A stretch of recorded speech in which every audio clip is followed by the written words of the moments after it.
Hi everyone. It's time to start looking ahead just a little bit. In week 3 here, we started drilling down on the topic of mental health. Week 4 is going to get us into thinking about traumatic stress, which is a particular sub area within the topic of stress and mental health. And then by week 5 is going to be your first blog.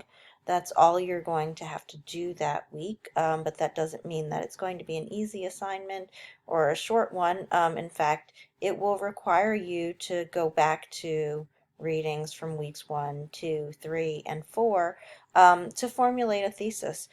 In that week, we're going to be writing a blog about stress and mental health connections, right? There are a detailed set of instructions in that topical folder. There are some examples, right? So I linked to some examples of professional blogs for you to take a look at if you don't have a sense of what a blog is or what it does, how it looks.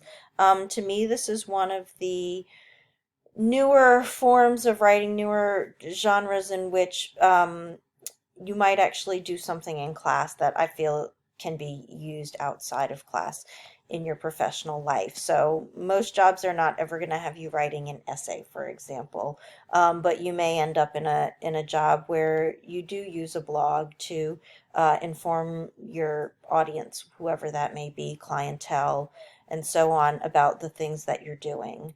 And so being able to write in this more casual way than a formal course paper, but also keeping it in a very professional way where you're citing different sources of information, experts in the field, the readings in particular. I'm not looking for you to go find other bits of information for your blog, but you want to be citing things from all of these readings and make sure you're using the course concepts clearly and organizing it around a point, right? So the topic of stress and mental health is a really broad one, and you're already seeing more specific things to talk about within there. So just looking ahead for now, start to think about what you might be able to construct a blog around it within that broad topic of stress and mental health connections.